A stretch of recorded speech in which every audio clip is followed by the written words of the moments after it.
Hello everyone, I am Shefali. I welcome you all in your accountancy class. Today we will talk about compound journal entries. तो यहाँ हमने बात करनी है compound journal entries. Compound का मतलब होता है एक साथ। तो हमें यहाँ क्या ऐसा नया है जो हमें करना है। कई बार यूँ होता है कि more than one transactions same date पर होती हैं और वो किसी एक ही सिंगल अकाउंट से रिलेटेड भी होती हैं। मतलब किसी एक अकाउंट से रिलेटेड दो ट्रांजेक्शन्स सेम डेट पर जो हैं हो जाती हैं। तो अब एक तरीका तो ये है कि दोनों ट्रांजेक्शन्स के लिए अलग अलग एंट्री पास कर दो। तो वो जिस सेम अकाउंट से रिलेटेड हैं वो अकाउंट आपको 2 टाइम्स मेंशन करना होगा। इसका मैं एक एग्जांपल देती हूँ ताकि आपको और क्लियर हो जाए सिचुएशन। अब जैसे कि आज हमारे पास डेट है 27 अगस्त। तो हमने आज हमारे स्टाफ को सैलरी पे की 10,000 रुपीज़ कैश में और हमने 5,000 रुपीज़ कैश में रेंट पे किया। दोनों ही ट्रांजेक्शन्स 27 अगस्त को आज टुडे हुई। दोनों में ही कैश अकाउंट भी अफेक्ट हो रहा है। अब एक तरीका तो हमारे पास ये है कि मैं यहाँ कर दूँ दो अलग अलग एंट्रीज़ कि एक में मैं लिख दूँ कि मैंने सैलरी पे की है, सैलरी मेरा एक्सपेंस होता है तो सैलरी अकाउंट डेबिट, और टू कैश की कैश मेरे बिजनेस से जा रहा है। 10,000 की मैंने ये टू जो है वो एक एंट्री डाल दी 27 अगस्त। अगली एंट्री भी मैंने 27 अगस्त की रेंट पे करने की डाल दी कि रेंट मेरा खर्चा है, खर्चे या एक्सपेंसेस मेरे सारे डेबिट होते हैं। टू कैश 5,000 का मैंने रेंट पे किया, मैंने उस 5,000 की भी एंट्री डाल दी। तो अकाउंटेंसी कहती है कि ये जो आप कैश अकाउंट को आपने 2 बार लिखा, आप एक सिंगल एंट्री में भी तो एंट्री कर सकते थे। तो वो जो मैं अगर कंबाइन कर दूं इन एंट्रीज़ को तो उसे कहा जाता है कंपाउंड जर्नल एंट्री। तो इन दोनों को मैंने कर देना है एक सिंगल में कन्वर्ट, उसी में कह दूंगी कि ये कंपाउंड एंट्री बन गई। तो अब कंपाउंड बनाने के लिए मैं क्या कर सकती हूँ यहाँ कि मैं कैश अकाउंट मेरा टोटल जो क्रेडिट हो रहा है एक बार 10 से एक बार 15 से, तो क्यों ना मैं एक ही बार क्रेडिट कर दूँ और बाकी के जो दो अकाउंट हैं जो डेबिट हो रहे हैं, salary account debit, rent account debit, to cash, cash account मेरा 15,000 से मैंने टोटल क्रेडिट कर दिया, सैलरी अकाउंट डेबिट था 10 से वो कर दिया, रेंट अकाउंट जो है मेरा डेबिट था 10 से वो भी लिख दिया। तो रेंट वाला भी कवर, सैलरी भी कवर और कैश अकाउंट की 2 बार एंट्री करने की बजाय एक ही बार करके मेरा काम चल सकता है। इसे कहा जाता है कंपाउंड जर्नल एंट्री कि मैंने कंपाउंड कर दिया कैश की एक सिंगल एंट्री के थ्रू। तो यहाँ इस टाइप में एक तो हमारा टाइम सेव होगा, एक हम एक ही बार में देख पाएंगे कि भाई कैश अकाउंट में डायरेक्ट 15,000 की ट्रांजैक्शन है। तो अब इसी से रिलेटेड हमारा अगला न्यूमेरिकल है जो हम डिस्कस करेंगे, जहाँ इससे रिलेटेड एंट्रीज आएंगी, दैट इज इलस्ट्रेशन नंबर 3। तो यहाँ फॉर्मेट बना लेंगे हम हमारा जर्नल का, वही एज इट इज़ जो हमारा फॉर्मेट हमने सीखा है कि 1 column for debit, 1 column for credit and the for ledger folio, कि आपको जिस पेज नंबर पर आप लेजर बनाएंगे उसका क्रेडिट, एंड पर्टिकुलर्स और डेट, ये हो गया डेट का कॉलम। यहाँ हम एंट्रीज पास करेंगे तो ये हो गए आपके पर्टिकुलर्स। ये हमारा फॉर्मेट हो गया डन। अब इलस्ट्रेशन की हम स्टेटमेंट रीड करेंगे और साथ साथ करेंगे journal of Naresh and company है तो लिख दोगे journal of Naresh and company. नाम साथ में मेंशन कर देंगे जिसका जर्नल बना रहे हो। अब बस स्टेटमेंट रीड करते जाना है और एंट्रीज पास करना है। फर्स्ट एंट्री है आपकी जून 1 को पेड कैश टू महेश 9600 कि 9600 का आपने महेश को कैश पे किया है। नेक्स्ट आगे भी उसने बोला कि आपको डिस्काउंट रिसीव हुआ है उससे 400 का। डिस्काउंट का टॉपिक पिछले वीडियो में हमने कवर किया था। यहाँ आपको रिसीव हुआ है। डिस्काउंट एक नॉमिनल अकाउंट होता है। अगर आप किसी को दोगे तो आपको पैसा कम रिसीव होगा, बिकॉज आप उसको डिस्काउंट दे दोगे तो वो कहेगा कि चलो मैं अब कम पेमेंट करता हूँ, तो आपका एक तरह से एक्सपेंस हो गया कि आपको अब कम पैसा रिसीव होगा। अगर आपको कहीं से डिस्काउंट मिल रहा है, सामने वाली पार्टी आपको डिस्काउंट दे रही है, आपकी इनकम है ना, बिकॉज आपको पेमेंट कम करनी है उसको, अब आपके खर्चे घट गए।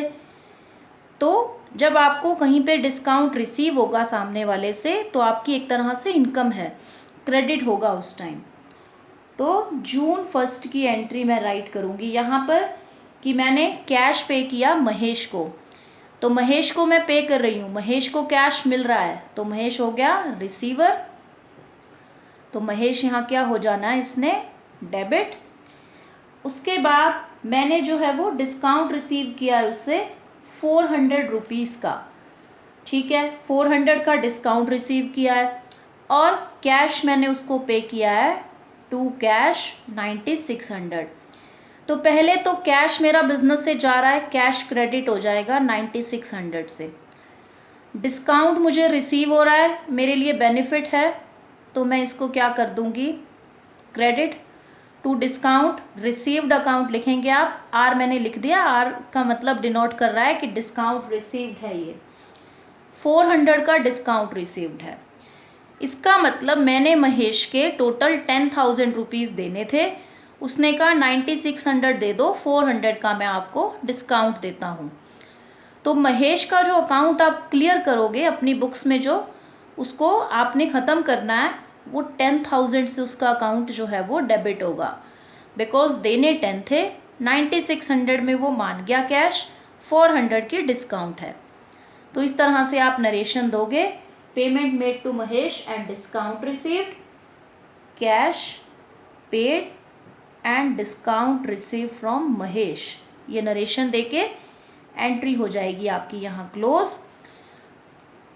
तो जितने रुपीज़ का कोई डिस्काउंट देता है वो पर्सन को डेबिट टोटल पैसों से करना है कि भाई हमने माना कि उसकी 10,000 की पेमेंट क्लियर हो गई, अब वो नहीं मांगेगा ये 400, बिकॉज उसने क्लियर कर दिया आपको कि हो गई पेमेंट।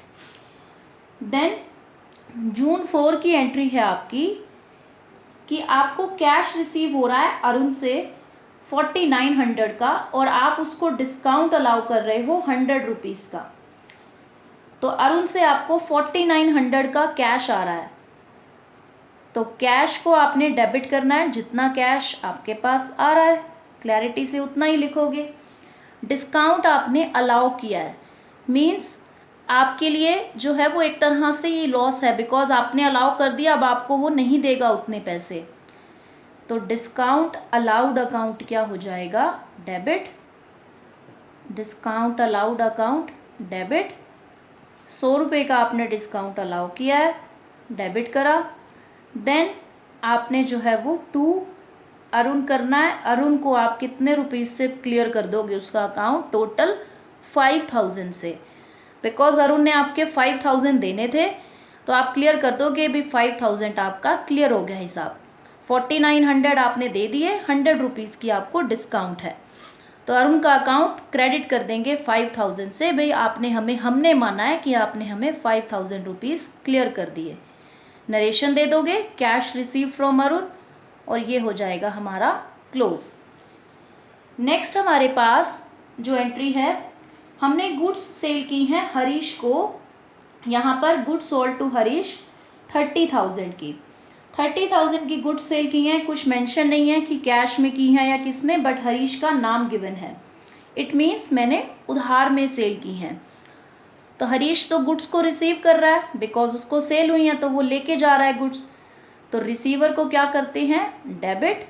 हरीश हो जाएगा यहाँ डेबिट यहाँ पे, और टू सेल्स अकाउंट।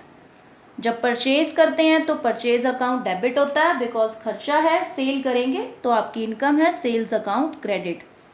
30,000 की गुड्स सेल की, इसकी जर्नल एंट्री पास, नरेशन दे देंगे, गुड्स सोल्ड टू हरीश, इसको क्लोज करेंगे।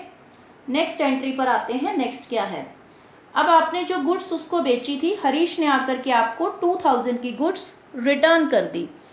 अब रिटर्न करने आ रहा है हरीश मेरे पास, तो इस केस में हरीश क्या है, गिवर है, कि वो गुड्स देने आया है आपको। तो हरीश का अकाउंट यहाँ पर देने आ रहा है, तो क्या हो जाएगा, गिवर का अकाउंट होता है क्रेडिट। अब पहले सेल की थी, अब सेल किया हुआ माल वापस आ रहा है, सेल्स रिटर्न अकाउंट लिखेंगे। सेल अकाउंट क्रेडिट हो रहा था, सेल्स रिटर्न अकाउंट क्या हो जाएगा, debit. Sales return account debit to Harish, because Harish giver है तो हरीश क्रेडिट हो जाएगा। 2,000 रुपीज से डेबिट क्रेडिट में एंट्री पास। यहाँ क्लोज कर दोगे, नरेशन दे दोगे कि हरीश ने गुड्स रिटर्न की हैं।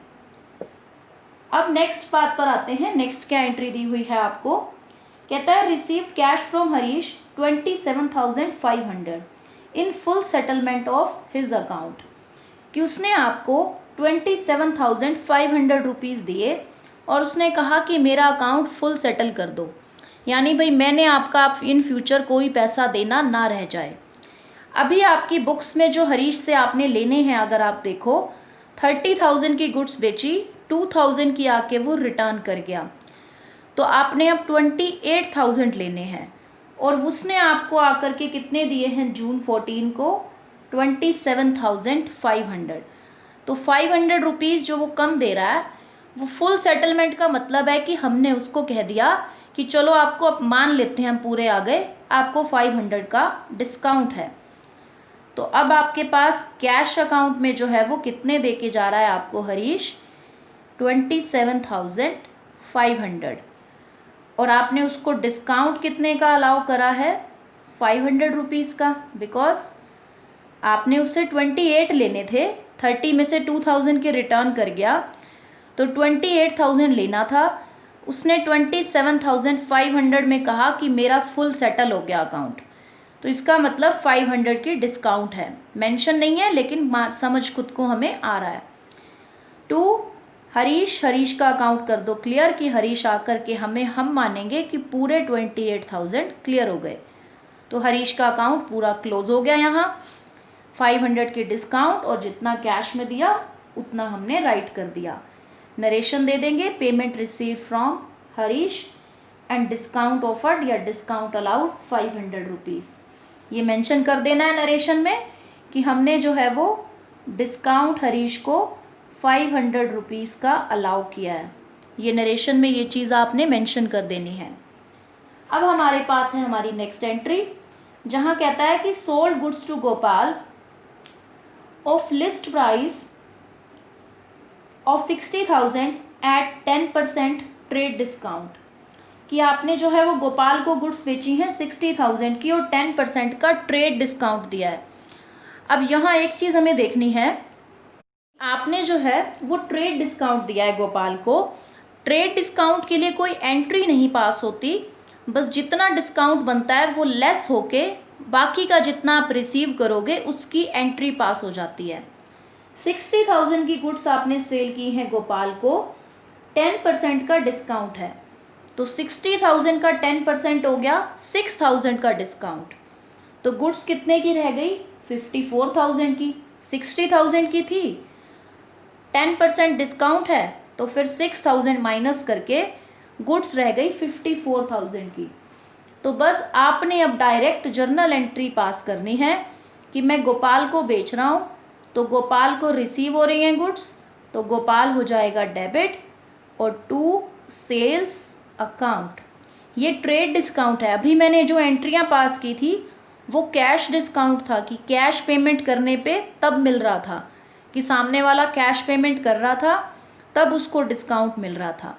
ये सिर्फ गुड्स की परचेज पर है, और गोपाल ने उधार में ली हैं गुड्स, यहाँ देख लो, पैसा भी नहीं दे रहा है आपको और 54,000 की हमने उसको दे दी गुड्स। बस कोई डिस्काउंट से रिलेटेड एंट्री नहीं, बिकॉज ये ट्रेड डिस्काउंट है, ट्रेड डिस्काउंट की कोई एंट्री पास नहीं होती। यहाँ आपने लिखना है goods sold to Gopal at the rate 10% trade discount, और ये एंट्री हो जाएगी क्लोज। अब आपके पास नेक्स्ट जो एंट्री है वो है आपकी जून 23 की। कहता है purchase goods from Ravi of list price of 20,000 at 15% trade discount. आपने गुड्स को परचेज किया है इस केस में, और यहाँ भी आपको ट्रेड डिस्काउंट मिल रहा है। ट्रेड वाले की कोई एंट्री नहीं होती, कैश डिस्काउंट होता तो एंट्री करते। आपने रवि से परचेज की, मेंशन भी नहीं कर रहा है कि कैश में की हैं, तो इट मीन्स उधार में की हैं आपने। 20,000 का 15% निकाल लो तो आपके पास बनेगा यहाँ पर 3,000 रुपीज़। वो माइनस करके बाकी पैसों को आपने एंट्री कर देनी है। परचेज कर रहे हो तो परचेज अकाउंट ऑलवेज आपका डेबिट होता है जब आप परचेज करते हो। 2 आपने जो है वो रवि से ली है, कैश तो आपने पे ही नहीं किया, तो रवि गिवर है इस केस में गुड्स का, तो 2 रवि। 20,000 में से 15% का डिस्काउंट लेस करके जो अमाउंट रह गया वो है 17,000, उसकी एंट्री हो जाएगी। और एंट्री के नीचे ये narration, goods purchase from Ravi at the rate 15% trade discount, और ये आपका हो जाएगा यहाँ क्लोज। अब आप करेंगे पिछले वाले का भी टोटल और इस पेज का भी टोटल। लास्ट पेज पे जो मैंने ख़त्म की एंट्रीज उनका भी आप नेक्स्ट पेज जब टर्न करेंगे तो वो पिछले वाले का टोटल आप कैरी करके लाएंगे। यहाँ पर क्यों, यहाँ स्पेस की कमी है इसलिए हमने यहाँ कैरी नहीं किया है टोटल। पिछले वाला और ये सारा कैरी करके आपने जो है वो अपना टोटल आंसर निकाल लेना है कि मेरा टोटल क्या आंसर बनने वाला है, जितने भी मैंने अमाउंट डेबिट क्रेडिट में लिखे। तो यहाँ आपका टोटल पिछला वाला और यहाँ की एंट्रीज का मिला के बन जाएगा 1,46,000। दैट इज़ योर टोटल, और यहाँ आपका सम होता है close. That's all for today. Thank you so much.